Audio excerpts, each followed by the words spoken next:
మంచి పుస్తకం చెప్పండి బ్రదర్. యువతలో పుస్తక పఠనంపై పెరుగుతున్న ఆసక్తి. పూర్తి వివరాలకు చదవండి రేపటి సాక్షి హైదరాబాద్ ఎడిషన్. నమస్తే, welcome to non stop news. రోజంతా బిజీ ఉన్నారా? న్యూస్ అప్డేట్స్ మిస్ అయ్యారా? Don't worry. బ్రేక్స్ లేకుండా బోర్ కొట్టకుండా నాన్ స్టాప్ న్యూస్ ప్రతిరోజు రాత్రి 9 గంటలకు. నేను హిమబిందు, నేను కార్తిక్. సోషల్ మీడియా కార్యకర్తలపై వేధింపులు ఆగడం లేదు. అక్రమ నిర్బంధాలు అడ్డగోలుగా కొనసాగుతూనే ఉన్నాయి. బాధితుల కుటుంబ సభ్యులు హైకోర్టులో హెబియస్ కార్పస్ పిటిషన్లు వేస్తున్నారు. పిటిషన్లు వేశారనే కోపంతో మరిన్ని కేసులు నమోదు చేస్తున్నారు. ఒక్కొక్కరిపై ఏకంగా 10 నుంచి 21 వరకు కేసులు నమోదు చేశారు పోలీసులు. సజ్జల భార్గవ్పై 11, వర్రా రవీంద్రారెడ్డిపై 21, ఇంటూరి రవికిరణ్పై 16, పెద్దిరెడ్డి సుధారాణిపై 10, వెంకట రమణారెడ్డిపై 10 కేసులు నమోదయ్యాయి. తాలిబాన్లను తలపించేలా ప్రశ్నించే గొంతులను అణచివేస్తూ అరాచకం సృష్టిస్తున్నారు కూటమి నేతలు.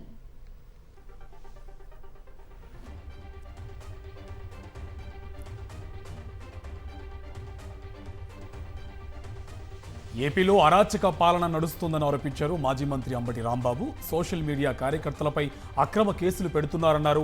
ఒక్కొక్కరిపై 10 నుంచి 20కి పైగా కేసులు నమోదు చేశారన్నారు. పాలనను పక్కన పెట్టి కక్ష సాధింపు చర్యలపై ప్రభుత్వం దృష్టి పెట్టిందని మండిపడ్డారు. అక్రమ కేసుల్లో అరెస్టై నరసరావుపేట సబ్ జైల్లో ఉన్న 3 సోషల్ మీడియా యాక్టివిస్టులను మాజీ ఎమ్మెల్యే గోపిరెడ్డితో కలిసి పరామర్శించారు అంబటి.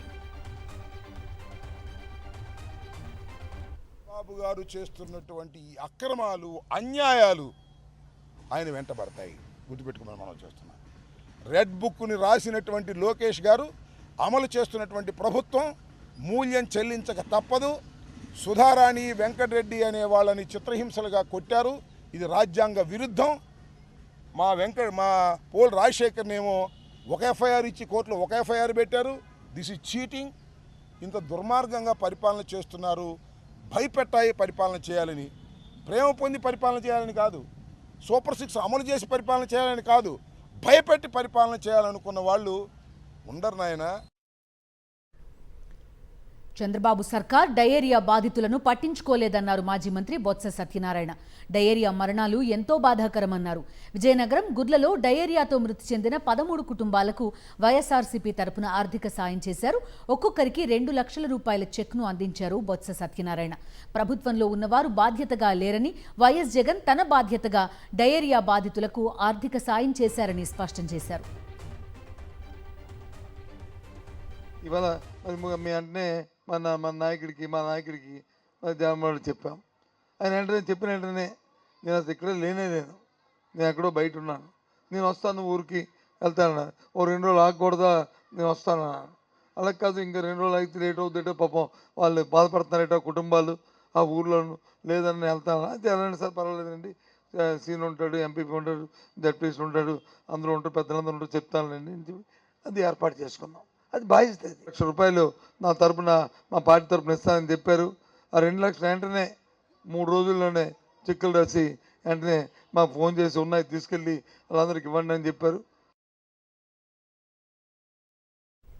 అదానీతో వైఎస్ఆర్సీపీ ప్రభుత్వం ఎలాంటి ఒప్పందం కుదుర్చుకోలేదన్నారు మాజీ మంత్రి గుడివాడ అమర్నాథ్.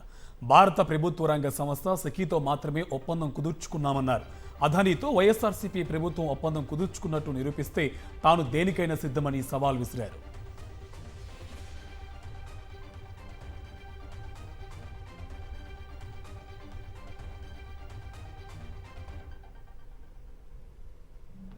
మీరు ఎక్కడన్నా గడిచినటువంటి 5 సంవత్సరాలు అదానీతో ఒప్పందం చేసినట్టు మీరు చూపిస్తే, రాష్ట్ర ప్రభుత్వం అదానీతో ఒప్పందం చేసుకున్నట్టు మీరు చూపిస్తే నేను దేనికైనా సిద్ధం.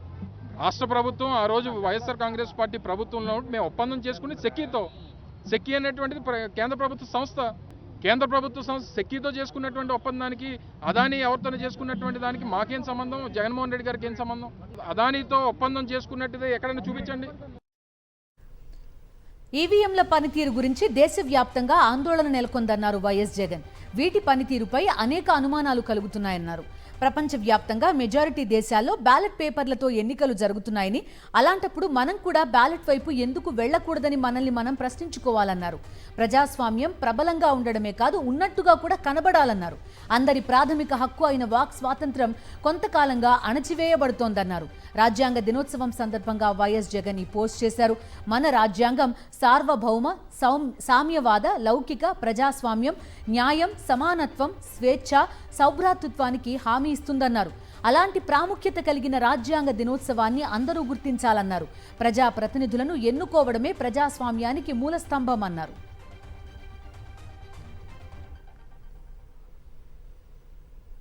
ఏపీలో కూటమి రాజ్యాంగం నడుస్తుందని ఆరోపించారు వైఎస్ఆర్సీపీ నేతలు. రాష్ట్ర ప్రజలకు ప్రశ్నించే హక్కు లేకుండా చేస్తున్నారని మండిపడ్డారు. వైఎస్ఆర్సీపీ కేంద్ర కార్యాలయంలో రాజ్యాంగ దినోత్సవ వేడుకలు జరిగాయి. ఈ సందర్భంగా అంబేద్కర్ చిత్రపటానికి లేలా అప్పిరెడ్డి, జూపూడి ప్రభాకర్, టీజేఆర్ సుధాకర్ బాబులు పూలమాలలు వేసి నివాళులర్పించారు.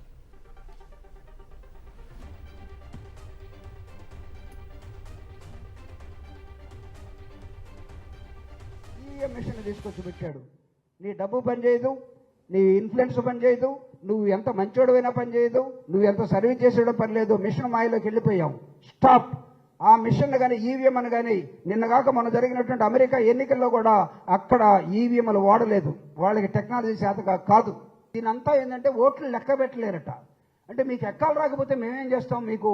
కాబట్టి అగెనిస్ట్ ఈవీఎంస్ మనం ఒక మహా ఉద్యమాన్ని ఈ దేశంలో ఏర్పాటు చేయకపోతే ప్రతి చోట బీజేపీ వాడే గెలుస్తాడు.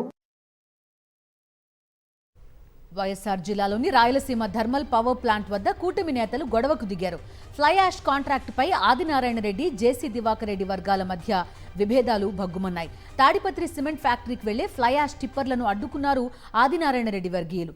అయితే ఎట్టి పరిస్థితుల్లోనూ ఫ్లై యాష్ తీసుకెళ్తామంటూ భారీ వాహనాలతో బయలుదేరడంతో పోలీసులు మోహరించారు. కడప ఎస్పీకి జేసీ ప్రభాకర్ రెడ్డి ఘాటు లేఖ రాశారు. రాయలసీమ థర్మల్ పవర్ ప్లాంట్లో ఫ్లై యాష్ తీసుకువెళ్లేందుకు వెళ్లిన తమ వాహనాలను ఆదినారాయణ రెడ్డి అన్న కొడుకు వర్గీయులు అడ్డుకున్నారని, ఆ సమయంలో తాము సంయమనం పాటించామన్నారు. వాళ్లు మాత్రం చట్టాన్ని తమ చేతుల్లోకి తీసుకుంటున్నారని, అందుకే వైఎస్ఆర్ జిల్లా నుంచి వచ్చే సిమెంట్, ఇసుక వాహనాలను తాము అడ్డుకున్నామన్నారు. మీరు కోరినందునే వాటిని నడపడానికి అనుమతించామని, తమ వాహనాలను అడ్డుకోకూడదని తాము కోరామన్నారు. అయినా పరిస్థితి మారలేదన్నారు జేసీ ప్రభాకర్ రెడ్డి.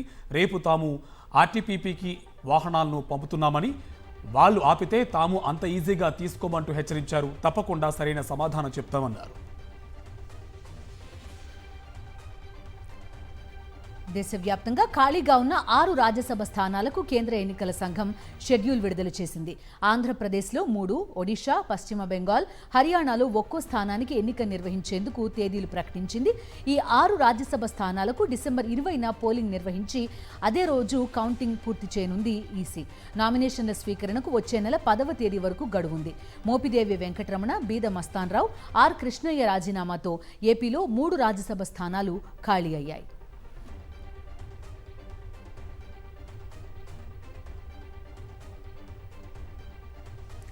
కూటమి ప్రభుత్వం ఎన్నికల్లో ఇచ్చిన సూపర్ 6 హామీలను అమలు చేయాలని ఏపీ వ్యాప్తంగా వామపక్ష పార్టీలు ధర్నాలు చేపట్టాయి. రైతులు, కార్మికులతో కలిసి జిల్లాలోని కలెక్టరేట్ను ముట్టడించాయి. చంద్రబాబుకు వ్యతిరేకంగా నినాదాలు చేశారు. హామీల అమలులో టీడీపీ, బీజేపీ, జనసేన విఫలమయ్యాయని వామపక్ష నేతలు మండిపడ్డారు.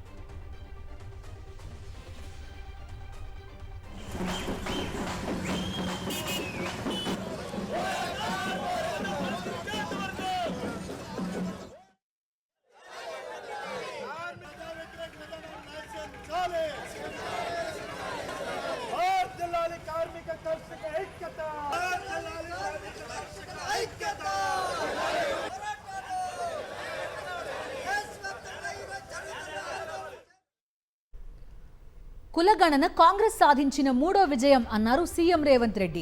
రాజ్యాంగ దినోత్సవం సందర్భంగా ఢిల్లీలో కాంగ్రెస్ నిర్వహించిన సంవిధాన్ రక్షక్ అభియాన్ సదస్సులో ప్రసంగించారు ఆయన. సామాజిక న్యాయం కోసం రాహుల్ గాంధీ మహాయుద్ధం ప్రకటించారన్నారు. ఆయన బాటలో నడుస్తూ తెలంగాణ ప్రభుత్వం ఇప్పటికే సామాజిక, ఆర్థిక, కుల సర్వే మొదలుపెట్టిందన్నారు. రాష్ట్రంలో సర్వే 92% పూర్తయిందని వెల్లడించారు.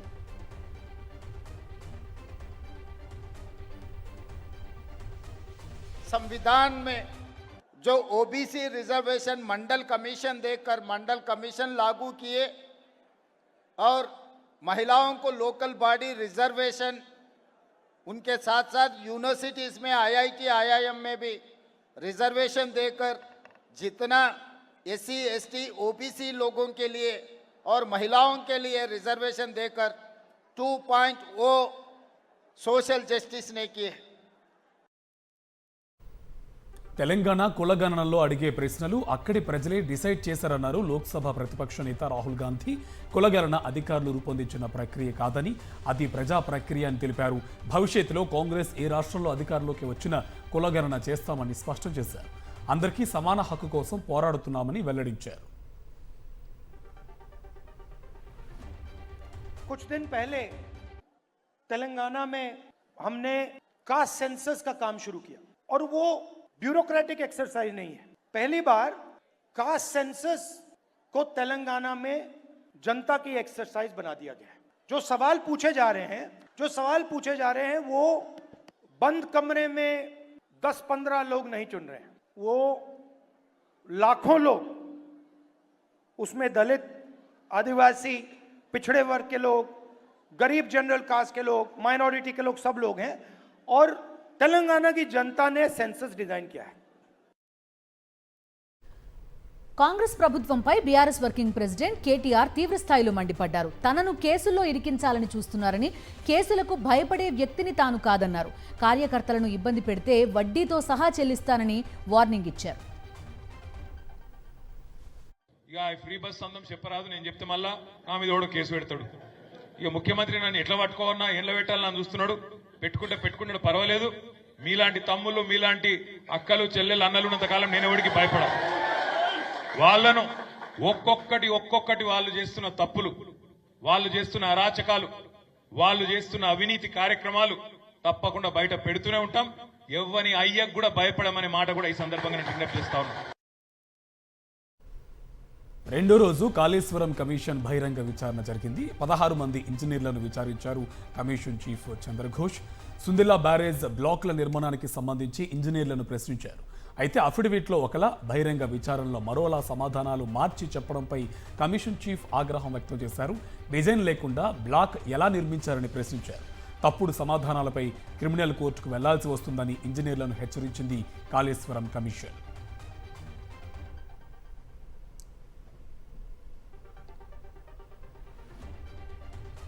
జాతీయ రహదారుల భూసేకరణపై నేషనల్ హైవే అధికారుల నిర్లక్ష్యంపై మంత్రి కోమటిరెడ్డి వెంకటరెడ్డి మండిపడ్డారు.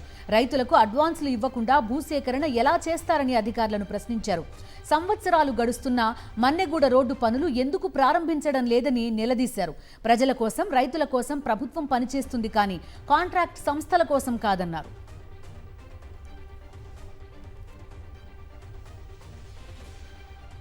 తెలంగాణ బీజేపీ ప్రజాప్రతినిధులు రేపు ఢిల్లీ టూర్కు వెళ్లనున్నారు. కమలం పార్టీ ఎంపీలు, ఎమ్మెల్యేలు, ఎమ్మెల్సీలు ప్రధాని నరేంద్ర మోదీతో భేటీ కానున్నారు. ఈ మేరకు వారికి మోడీ అపాయింట్మెంట్ ఖరారైంది. రేపు ఉదయం 11 గంటలకు సమావేశం జరగనుంది. పార్లమెంట్లో జరిగే ఈ సమావేశానికి బయలుదేరేందుకు నేతలు సిద్ధమయ్యారు. తమ నియోజకవర్గాల్లో నెలకొన్న ప్రధాన సమస్యలను మోడీతో చర్చించడంతో పాటు రాష్ట్ర రాజకీయాల గురించి కూడా మోదీతో సమాలోచనలు జరుపుతామంటున్నారు ఆ పార్టీ ఎంపీలు, ఎమ్మెల్యేలు. హైదరాబాద్ జీడిమెట్ల అగ్ని ప్రమాద ఘటనలో మంటలు ఎట్టకేలకు అదుపులోకి వచ్చాయి. అయితే కేవలం ఒకే అంతస్తులో అంటుకున్న మంటలు అంతకంతకు చెలరేగాయి. దీంతో ఒక్కసారిగా మొత్తం 3 అంతస్తుల భవనానికి వ్యాపించాయి. అయితే అప్పటికే 2 అంతస్తులు అగ్నికి ఆహుతయ్యాయి. కింద ఫ్లోర్లో అధిక మొత్తంలో పాలిథిన్ సంచీల తయారీకి వినియోగించే ముడి సరుకు ఉండడంతో మంటలు భారీగా ఎగిసిపడ్డాయి. జీహెచ్ఎంసీ, డిఆర్ఎఫ్ సిబ్బంది, 4 పోలీస్ స్టేషన్లకు సంబంధించిన పోలీసులు కలిసి 7.5 గంటలుగా కష్టపడి మంటల్ని అదుపులోకి తీసుకొచ్చారు.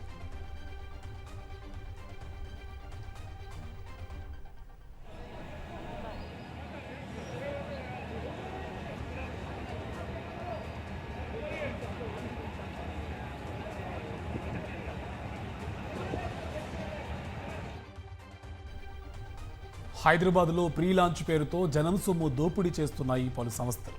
మధ్యతరగతి కలల ఇంటి సాకారం పేరుతో ప్రజల నుంచి ముందే వసూలు చేస్తున్నారు. ప్రీ లాంచ్ పేరుతో వందల మందిని సాహితీ సంస్థ మోసం చేస్తే పెట్టుబడి పేరిట సామాన్యులను జైత్రి రియాలిటీ నిండా ముంచింది. ఇక సెలబ్రిటీలతో ప్రకటనలు గుప్పించి కోట్ల రూపాయలు ఆర్జే హోమ్స్ వసూలు చేస్తే buyback policy, double gold scheme, అలాగే డబుల్ రిటర్న్ పేరుతో మాయమాటలు చెప్పి 200 కోట్లు వసూలు చేసింది మరో బిల్డర్ సంస్థ. నిబంధనలకు అధికారులు పాతరేయడంతో ప్రీ లాంచ్ మోసగాళ్లు రెచ్చిపోతున్నారనే విమర్శలు వస్తున్నాయి. రియల్ ఎస్టేట్ మాఫియాపై రేరా అధికారులు కఠిన చర్యలు తీసుకోవాలని బాధితులు డిమాండ్ చేస్తున్నారు.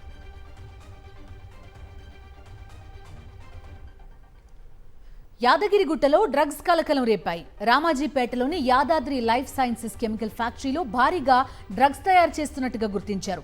6 నిందితులను పోలీసులు అదుపులోకి తీసుకుని విచారిస్తున్నారు. యాదగిరిగుట్ట నుంచి హైదరాబాద్ తరలిస్తుండగా గూడూరు టోల్గేట్ వద్ద పోలీసులకు డ్రగ్స్ ముఠా పట్టుబడింది. కొంతకాలంగా గుట్టు చప్పుడు కాకుండా ఎపిడ్రిన్ తయారు చేస్తోంది ముఠా. యాదగిరిగుట్ట కేంద్రంగా తయారు చేస్తున్న ఈ డ్రగ్స్ ను హైదరాబాద్, ముంబై తరలిస్తున్నట్టుగా తేలింది.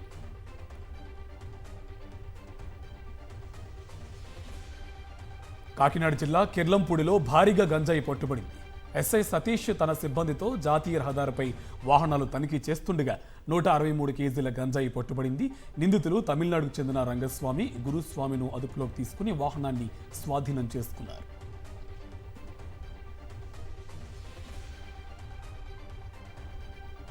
హైదరాబాద్ రాజేంద్రనగర్లో కెమికల్ వ్యర్థాలు కలకలం రేపాయి. లారీలో విషపూరిత కెమికల్స్ తీసుకొచ్చి ఓ ముఠా మూసీలో వదిలేస్తోంది. ప్రత్యేకంగా పైప్ లైన్ వేసి మరీ ఈ దారుణానికి పాల్పడుతోంది. కొంతకాలంగా ఈ దందా జరుగుతుండగా స్థానికులు మాటు వేసి పట్టుకున్నారు. అనంతరం కెమికల్స్ లారీని పోలీసులకు అప్పగించారు. అత్తాపూర్ మూసీ నదిలో ప్రతిరోజు 5 నుంచి 10 లారీల వరకు కెమికల్స్ ని మూసీ నదిలోకి వదులుతున్నారు. ఒక్కో లారీకి 25,000 రూపాయలు తీసుకుని 20 లీటర్ల హైడ్రోక్లోరిక్ యాసిడ్ ని ఇసుక యజమాని మూసీలోకి వదులుతున్నాడు. ఇలా రోజుకు 5 లక్షల వరకు వసూలు చేస్తున్నట్టు స్థానికులు ఆరోపిస్తున్నారు.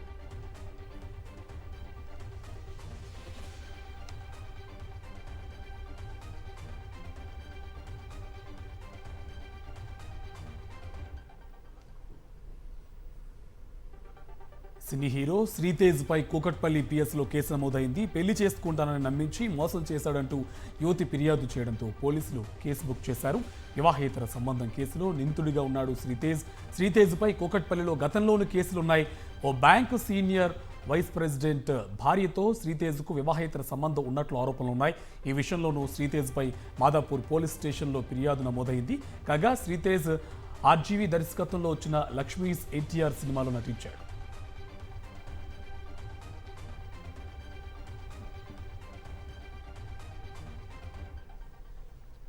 పెద్దపల్లి జిల్లా మంథని ప్రభుత్వ బాలికల హాస్టల్లో నగ్న పూజలు కలకలం రేపాయి. నగ్న పూజలు చేస్తే డబ్బులు వస్తాయని విద్యార్థినికి ఆశ చూపింది హాస్టల్ వర్కర్. అయితే ఆ విద్యార్థిని నగ్న పూజలకు ససేమిరా అని హాస్టల్ నుంచి పారిపోయింది. ఘటనపై పోలీసులకు ఫిర్యాదు చేశారు బాధితురాలి తల్లి. పోలీసులు 3 అదుపులోకి తీసుకున్నట్టుగా తెలుస్తోంది.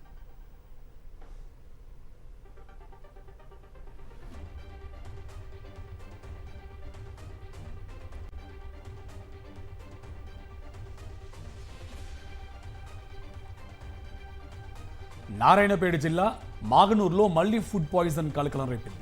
జడ్పీ పాఠశాలలో మరోసారి కలుషిత ఆహారం తిన్న విద్యార్థులు తీవ్ర అస్వస్థకు గురయ్యారు. పలువురు విద్యార్థులకు వాంతులు కాగా మరికొందరు కడుపు నొప్పితో విలవెల్లాడారు.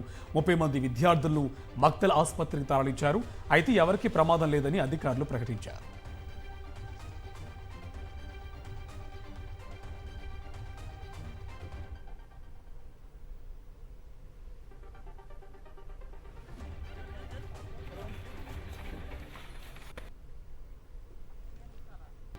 విశాఖ శారదా పీఠాధిపతి స్వరూపానంద స్వామికి ప్రభుత్వం ప్రస్తుతం ఇస్తున్న ఎక్స్ కేటగిరీ 1+1 గన్మ్యాన్లను వెనక్కి చేశారు. గన్మ్యాన్లను వెనక్కి తీసుకోవాలంటూ ఏపీ డీజీపీకి విశాఖ పోలీస్ కమిషనర్కు శారదాపేట నుంచి వినతిపత్రం సమర్పించారు.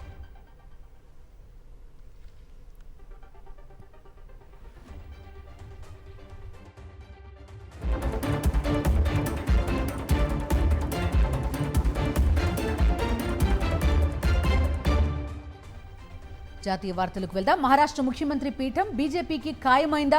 సీఎం పోస్ట్ వదులుకునేందుకు ఏక్నాథ్ షిండే రెడీ అయ్యారా? తాజా పరిణామాలు చూస్తుంటే అవునని అనిపిస్తోంది.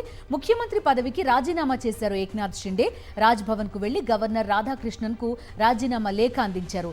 ఆయనతో పాటు బీజేపీ నేత దేవేంద్ర ఫడ్నవీస్, ఎన్సీపీ చీఫ్ అజిత్ పవార్ కూడా గవర్నర్ ను కలిశారు. మహాయుతి కూటమి తరపున కొత్త ప్రభుత్వ ఏర్పాటుకు స్టే క్లెయిమ్ చేశారు. కూటమి ఎమ్మెల్యేల మద్దతు లేఖను గవర్నర్కు అందించి ప్రభుత్వ ఏర్పాటుకు అనుమతి కోరారు. కొత్త ప్రభుత్వం ఏర్పడే వరకు మహారాష్ట్ర ఆపద్ధర్మ సీఎంగా కొనసాగనున్నారు ఏక్నాథ్ షిండే. మహారాష్ట్ర సీఎం రేసు నుంచి ఏక్నాథ్ షిండే తప్పుకున్నట్టు ఇప్పటికే ప్రచారం జోరందుకుంది. తనకు మద్దతుగా ముంబైకి ఎవరూ రావద్దని, సమావేశాలు పెట్టొద్దని ట్వీట్ చేశారు షిండే. త్వరలోనే ప్రభుత్వం ఏర్పడుతుందని, మహారాష్ట్ర ప్రగతికి మహాయుతి పనిచేస్తుందని అందులో పేర్కొన్నారు. ఆ తర్వాత గవర్నర్ను కలిసి రాజీనామా సమర్పించారు. అయితే శివసేన వర్గాలు మాత్రం దీనిపై క్లారిటీ ఇవ్వడం లేదు.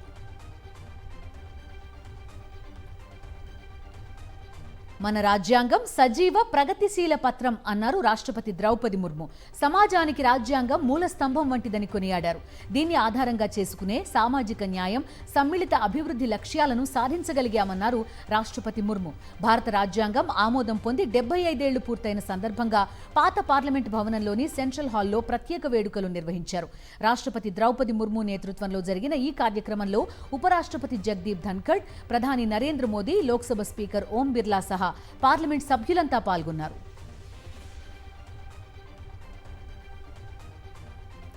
లోక్సభలో ప్రతిపక్ష నేత రాహుల్ గాంధీ రాష్ట్రపతి ద్రౌపది ముర్మును అవమానించారా, నమస్కారం చేయకుండా వెళ్ళిపోయారా అంటే అవునని అంటోంది బీజేపీ. రాజ్యాంగ వజ్రోత్సవం సందర్భంగా జరిగిన ఈ ఘటనకు సంబంధించిన వీడియోను ఎక్స్లో షేర్ చేశారు BJP IT cell chief Amit Malviya. Central హాల్లో కార్యక్రమం పూర్తయ్యాక ఉపరాష్ట్రపతి, ప్రధాని మోదీ, రాజ్యసభలో విపక్ష నేత మల్లికార్జున ఖర్గే సహా వేదికపై ఉన్న అందరూ రాష్ట్రపతి ముర్ముకు నమస్కారం చేసిన తర్వాతే కిందకు దిగారు. రాహుల్ గాంధీ మాత్రం జాతీయ గీతాలాపన పూర్తి కాగానే తన దారిన తాను వెళ్ళిపోయారు. దీనిపైనే బీజేపీ విమర్శలు ఎక్కుపెట్టింది.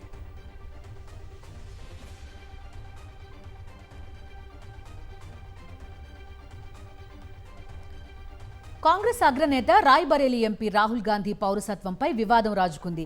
ఈ అంశాన్ని పరిశీలిస్తున్నామని కేంద్ర ప్రభుత్వం వెల్లడించింది.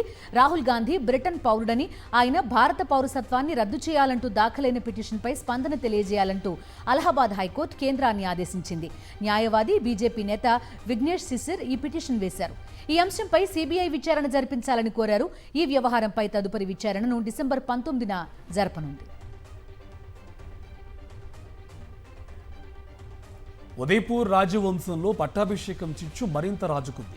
మేవాడ్ 77వ మహారాజుగా పట్టాభిషేకుడైన విశ్వరాజ్ సింగ్, ఆయన అనుచరులను ఉదయపూర్ ప్యాలెస్లోకి అడుగు పెట్టకుండా దాయాదులు అడ్డుకున్నారు. దీంతో ఇరు వర్గాల మధ్య ఘర్షణలు చోటు చేసుకుని పలువురు గాయపడ్డారు. నిన్న రాత్రి ప్యాలెస్ వద్దకు వచ్చిన మహారాజు విశ్వరాజ్ సింగ్ తన మద్దతుదారులను అరవింద్ సింగ్ కుమారుడు ఆయన వర్గం లోపలికి రాకుండా అడ్డుకుంది. దీంతో విశ్వరాజ్ అనుచరులు బారికేడ్లను దాటుకొని బలవంతంగా లోనికి వెళ్లేందుకు ప్రయత్నించారు. ఇరు వర్గాలు రాళ్ల దాడికి దిగడంతో పరిస్థితి ఉద్రిక్తంగా మారింది. ఈ పరిణామాలతో ఉదయపూర్ ప్యాలెస్ వద్ద భారీ భద్రత ఏర్పాటు చేశారు పోలీసులు.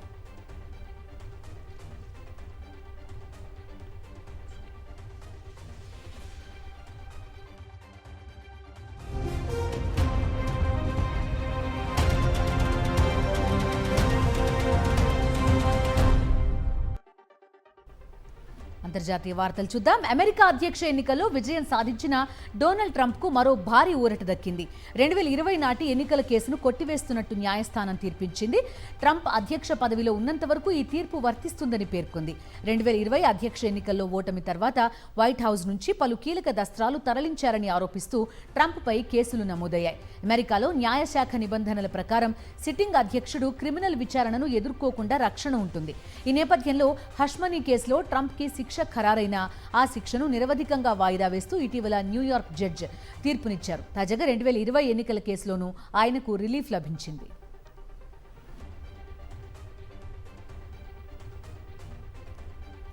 అమెరికా అధ్యక్ష ఎన్నికల్లో గెలిచిన డొనాల్డ్ ట్రంప్ ట్రేడ్ వార్కు తెరతీశారు. అధ్యక్షుడిగా బాధ్యతలు చేపట్టిన వెంటనే మెక్సికో, కెనడా నుంచి దిగుమతయ్యే వస్తువులపై 25% పన్ను విధించనున్నట్టు ప్రకటించారు. తన మొదటి ఎగ్జిక్యూటివ్ ఆర్డర్స్లో ఇది ఒకటి ఖచ్చితంగా ఉంటుందన్నారు. చట్టవిరుద్ధమైన డ్రగ్స్ సరఫరా, వలసలకు వ్యతిరేకంగా ఈ నిర్ణయం తీసుకున్నట్టు తెలిపారు ట్రంప్. దీంతో పాటు చైనా వస్తువులపై 10% ట్యాక్స్ విధించాలని నిర్ణయించుకున్నట్టు చెప్పారు. తాను అమెరికా అధ్యక్షుడిగా ఎన్నికయ్యాక వివిధ దేశాల దిగుమతి వస్తువులపై సుంకాలు విధిస్తానని ఎన్నికల ప్రచారంలో హామీ ఇచ్చారు ట్రంప్. అయితే ఈ పన్నులు దేశ వృద్ధిని దెబ్బతీస్తాయని, ద్రవ్యోల్బణాన్ని పెంచుతాయని ఆర్థికవేత్తలు హెచ్చరిస్తున్నారు. బంగ్లాదేశ్లో హిందువుల భద్రతపై భారత్ మరోసారి ఆందోళన వ్యక్తం చేసింది. ఇస్కాన్కి చెందిన చిన్మయ్ కృష్ణదాస్ బ్రహ్మచారిని ఢాకా ఎయిర్పోర్ట్లో అరెస్ట్ చేయడంపై కేంద్ర విదేశాంగ శాఖ స్పందించింది. ఆయన్ను అరెస్టు చేసి బెయిల్ నిరాకరించడంపై ఆందోళన వ్యక్తం చేసింది. బంగ్లాదేశ్లో శాంతియుతంగా నిరసన తెలుపుతున్న మైనారిటీలపై దాడులు సరికాదని పేర్కొంది. హిందువులు, మైనారిటీలందరికీ భద్రత కల్పించాలని బంగ్లాదేశ్ అధికారులను కోరినట్టు భారత విదేశాంగ శాఖ అధికార ప్రతినిధి రణ్ధీర్ జైస్వాల్ వెల్లడించారు.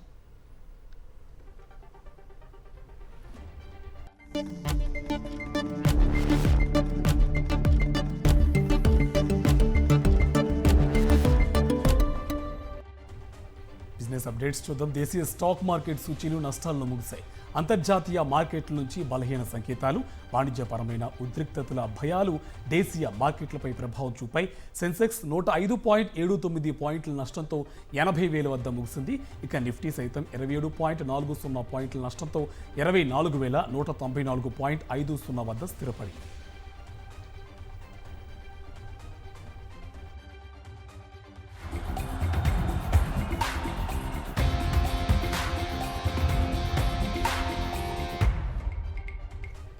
ఆంధ్ర కుర్రాళ్లు ఐపీఎల్లో జాక్పాట్ కొట్టేశారు. ఏపీ నుంచి తొలిసారి 5గురికి ఐపీఎల్లో ఆడే అవకాశం దక్కింది. 5గురిలో ఒకరు గత ఏడాది సన్ రైజర్స్ హైదరాబాద్ తరపున ఆడిన వైజాగ్కి చెందిన నితీష్ కుమార్ రెడ్డిని ఈసారి రిటైన్ చేసుకుంది. గుంటూరుకు చెందిన ఎస్కే రషీద్ని చెన్నై సూపర్ కింగ్స్ తిరిగి ఎంపిక చేసుకుంది. ఇక విశాఖ కుర్రాడు పైలా అవినాష్ తొలిసారి ఐపీఎల్కి సెలెక్ట్ అయ్యాడు. పంజాబ్ కింగ్స్ యాజమాన్యం అవినాష్ని జట్టులోకి తీసుకుంది. కాగా కాకినాడకు చెందిన పి వెంకట సత్యనారాయణరాజు ముంబై ఇండియన్స్ తరపున బరిలోకి దిగుతున్నాడు. శ్రీకాకుళంకు చెందిన త్రిపురాన విజయ్ని ఢిల్లీ క్యాపిటల్స్ ఫ్రాంచైజ్ ఎంపిక చేసుకుంది. ఇవి నాన్ స్టాప్ న్యూస్ డీటెయిల్స్.